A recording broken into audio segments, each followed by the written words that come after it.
A pleasure to meet y'all at last, and welcome back to Super Foam Flying. And now we're going to go ahead and get on into some newer territory when it comes to the rival line. Because if you thought that the Curve Shot series was supposedly the last leg of the rival line to ever take place, in 2022 they completely turned it all around and gave us a whole new kind of rival blaster that we never quite saw coming. This is one of 3 rival blasters from a line that's simply dubbed Accu-Rival, a combination of the rival lineup and the Accu-Strike lineup. Because in 2021 with the Curve Shot series, a trio of blasters in there, which I've covered, the Taichi, Cronus, and then of course the good old Salacia, which I still do have. Those 3 were meant to be the very last rival blasters that Nerf would ever produce. And if you thought that that was a terrible idea, because the rival line was a great series that had been long running in 2015 to 2021, it would have been really sad to see it go, because it was kind of already bad enough that the Zombie Strike series, Elite series, and Mega series were pretty much killed off in 2021 as well. The rival line would have it would apparently shut off as well.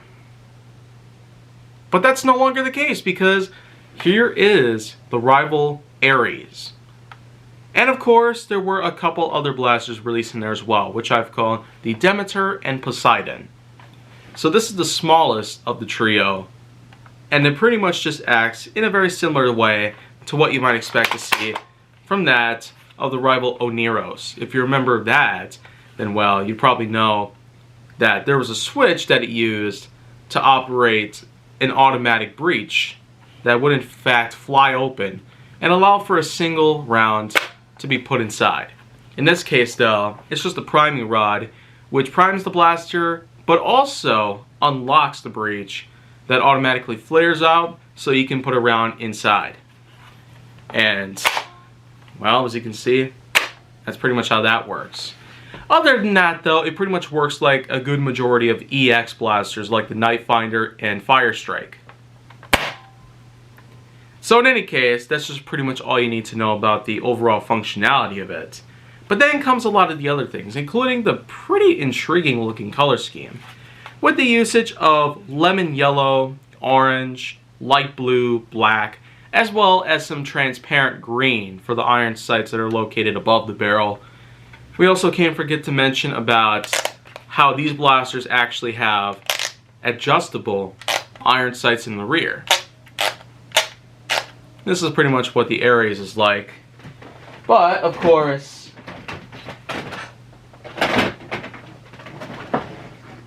while it can hold only 1 round, it does in fact come with 3. So just for fun, let's go ahead and fire these off.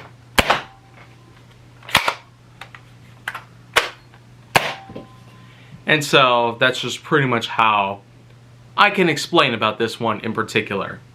But do be on the lookout for the Demeter and Poseidon, because those 2 actually do have some pretty interesting quirks in them as well.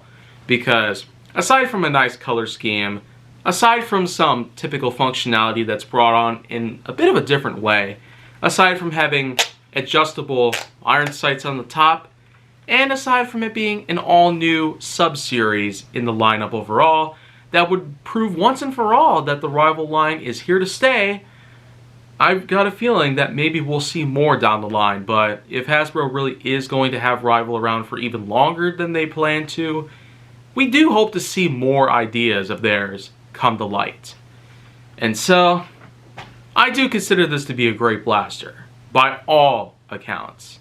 So I do suggest that you go find one now, because I feel like with them being on sale in various departments, it probably will sell out quickly.